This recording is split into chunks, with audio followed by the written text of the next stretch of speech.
The RGB Championship welcomes a new title sponsor this year in the form of Disklok.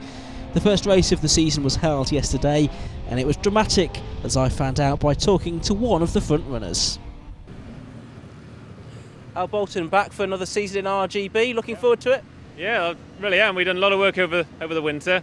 The car's been rebuilt, made a few changes, spoken to a few people, got a few different opinions on how we can make the car go quicker. So really looking forward to this weekend. I had a few little problems in qualifying with my dash, so I was qualifying without any sort of gear indicators, and so I was quite pleased to sort of qualify third for both races. First race was quite interesting. Matt was in front of me. I think he forgot to select first gear. So we kind of got going. I followed John Cutmore around for a couple of laps. It was all going really well, and then they red flagged it. There were so many cars off. I think Martin Norden was in the tyre wall or something. And then we were kind of held on the grid coming up for the restart. We didn't know how long it was going to be. The car was getting warm, so I turned it all off. And there's about 3 switches you have to turn on to get the car going again. And I think I'd forgotten to turn on the fuel pump, so I couldn't start it. Back up the pit lane, Tim Gray and his crew, they helped me out. So I started behind another car in the pit lane. So I came out dead last and had a really good race and came in 5th. So I was so pleased to get that. Just get some points. I thought my race was over, you know, so I was dead chuffed with that. And it was really good fun. James, how long have you been racing with the RGBs? This is my 8th season now, yeah, and this is my 3rd season with this car. It's the cheapest but fastest motorsport you can do. It's really fantastic.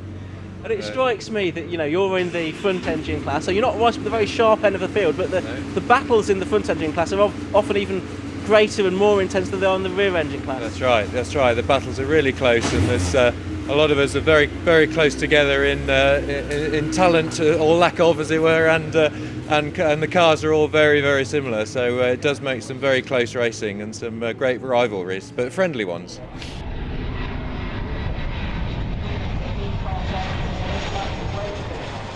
The cars on the grid then for this 30-minute plus 1 lap race, the second of the weekend for the Disklok RGB Championship. Yesterday then, Matt Higginson taking a very narrow and last gap win from John Cutmore, with David Whale completing the podium. We heard about the dramas for Al Bolton as well. Matt Higginson on pole position. Next to him is number 5 John Cutmore. Al Bolton and Paul Rogers on row 2 as the lights go out. Not a great start from Al Bolton. David Whale doesn't get away either, and in the background there, the white and red car you can see is James Walker, who we heard from just before the start of the race. So it's Higginson that's leading. John Cutmore just about clinging on to second place, and there's number 4 Al Bolton. As spinning around goes number 6 Scott Mittell in the Mittell MC52B, a car that was only finished 2 days ago. Still some development work to be done on that Mittell MC52B for the former low-cost champion, but it's Matthew Higginson that's leading this race from John Cutmore in second position. Here is Higginson in the Spire, still in only his 3rd season of racing. The 31-year-old sales director from Chorley. There's Bolton, you can just see the number 4 car go through. He's on a mission. So's number 12 David Whale, after both of them made very bad starts to the race. They've got a lot of places to make up. They've got some of the front engine cars to pick their way through as well. Bolton's just got one more of those to deal with, I think. He's going to do that now. That's Richard Wise down there along the exhibition straight and in a straight line, able to make relative mincemeat of the front engine cars. The rear engine cars have much the better aerodynamics and balance as well in many instances, which helps them through the corners as well. So there's Bolton now, just ahead of number 89 Richard Wise, teammate effectively to James Walker in the Tim Gray Motorsport outfit for this season, as Al Bolton slides his car up the inside of number 63 Colin Chapman, who's in the BDN S3, the Ian Baldwin designed car towards the back of the shot there. Actually, Chapman's just got that place back. One of the directors of the 750 Most Club just keeping Al Bolton at bay there, but for not very long, because Bolton comes straight back at him and takes the place away at Redgate Corner. So Bolton heading back in the right general direction after that very disappointing start to the race. It's certainly been an eventful weekend for Al, the former stock catch racer, who's been a 3-time front engine class RGB champion and has the eye on the big prize, the overall title, and the rear engine class title this season. Higginson leads. Cutmore is second, number 5. Two Spires, very evenly matched, of course. All of these RGB cars with a front engined or rear have engines of no more than 1000cc capacity. The cars must be capable of passing an MOT on the day of the race.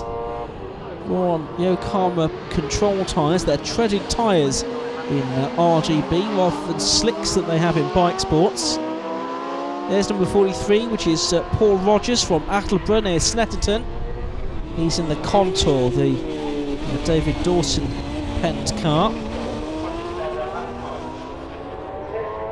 Out of the final corner comes our race leader Matthew Higginson. Has John Cutmore cut the lead a little bit? I think he might have done there. Paul Rogers running third. Al Bolton now is up to fourth position. Jonathan Thackeray is number 40 in fifth place, and Colin Chapman in that BDN completes the top six, and Colin having done quite a lot of work on that car over the winter, just playing with the setup. But drivers now have their hands in the air because we've got a red flag out. Now, why is that, I wonder? And, oh, that's the Richard Wise car, isn't it? Number 89.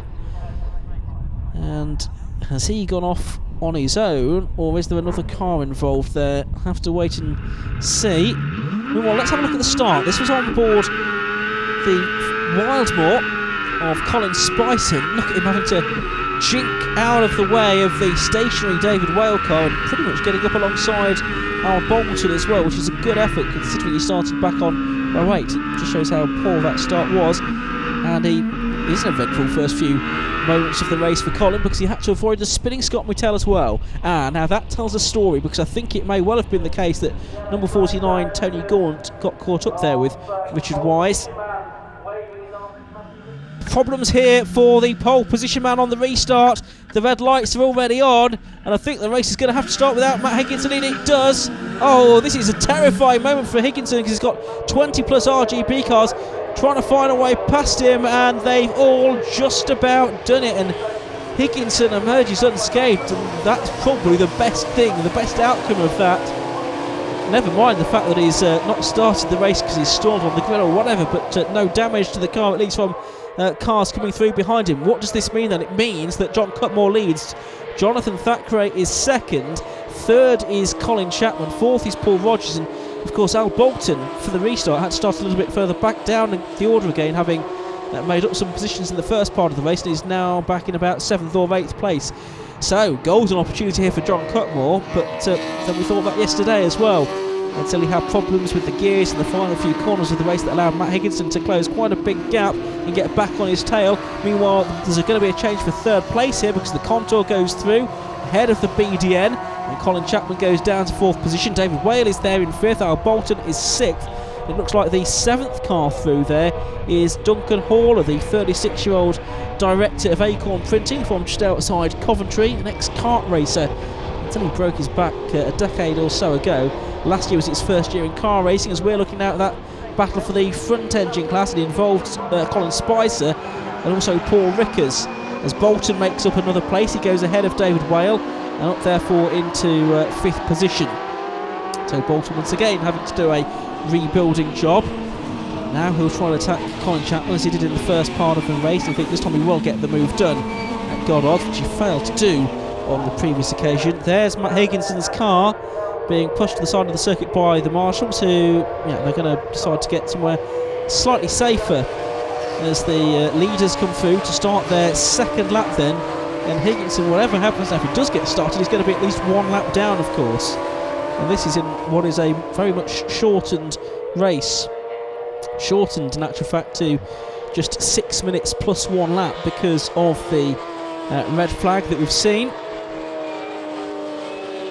I'm sure Higginson will be wishing this race hadn't been restarted now because it has not gone well for him.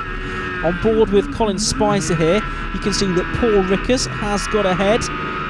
46-year-old from Chesterfield. An ex-Paul Rogers car, in actual fact. It's the STM Phoenix. You can see Rickers up ahead, who was the runner-up in the front engine class last season to Austin Greenway. Just behind there, I think one of the rear-engined class cars. Might have been Adrian Moore, possibly, as it's wheel-to-wheel here between Thackeray and Rogers, who locks up. Cutmore, though, in control of this race, it seems to me. But, it's almost 3 abreast for second place here. Bolton, Rogers and Thackeray. Bolton locks up, runs a little bit wide. Thackeray can possibly get back through on the cutback there on the inside, but no. Bolton assertive there in holding on to 3rd place and now attacking Paul Rogers for 2nd position. Over the line they go then. It's Cutmore from Rogers, Bolton, Thackeray, Whale and Chapman. Duncan Haller in the back of that shot as well in the Spire GT3 for this season, a car that he's built himself over the past 3 months or so. So Rogers down through the corner curves, the screaming motorcycle engines in these RGB cars. RGB having been a fixture of the 750 Most Club portfolio for more than a decade now. I think it was 2001 it was first initiated. And Matthew Higginson, the champion, has got going. More than a lap down, but you never know, he might be able to pick up some useful points here. He'll certainly go for the fastest lap point, I should think. Melbourne hairpin, there's Bolton, Thackeray on his own, and so is David Whale, number 12 as well.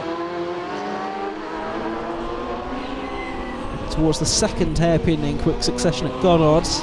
Some say that the hairpins on this Grand Prix layout just spoil the flow of Donington Park a little bit. It certainly adds something different though from racing on the national layout solely.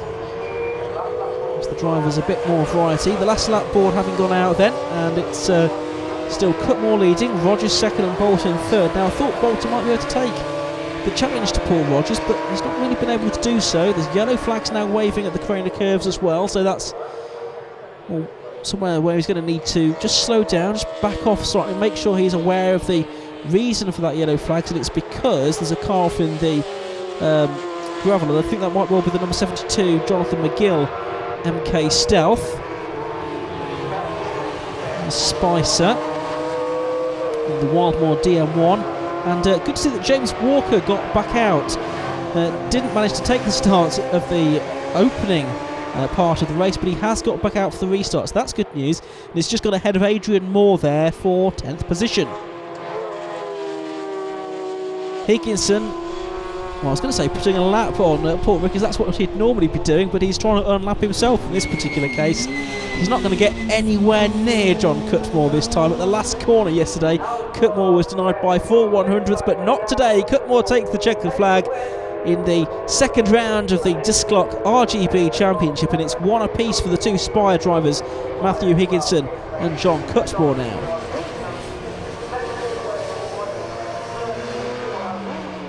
Let's have a look at the results then, with David Whale excluded from his position. He was 5th on the road, so that promoted Colin Chapman to 5th and Duncan Haller to 6th position. Further back, Scott Mittell from the back of the grid made it up to 7th, with Paul Rickers 8th, winning the front engine division. Fastest lap went to Higginson from the back. Alistair Bolton then rounding out the podium in that race. A good strong result for you, but an up and down race, I think. Yeah, it's been up and down all weekend really. Going for the championship this year, obviously after coming 2nd last year, and through a few faults of my own and other things, it's been really up and down this weekend. False starts, bad starts, stuck it neutral the wrong time, stalled it. But I've had a really good weekend. Everyone's driven fantastically well, and I've had really good fun. If someone had offered me 2nd place at the start, I definitely would have taken it. Any major dramas of note in that one? It all seemed pretty clean. I had a bit of a moment at the S's there, overtaking Jonathan Thackeray, but apart from that, it was all clean. I was just praying that on the restart that I actually started the engine, because in the first race the engine would not start because it was so hot, but thankfully it was okay this time. No, I felt I had a pace to start with. I was running in good times. I dropped onto the 37s on my dashboard, so I was hanging on the back of him quite well. Matt's very quick. The Spire cars are absolutely fantastic. You know, we've got more to do with them. Prospects for the rest of the season then? More wins on the way? Clearly just to drive faster. Of course, easy as that. Well, great result there, John. Another win for you. Yeah, thanks very much.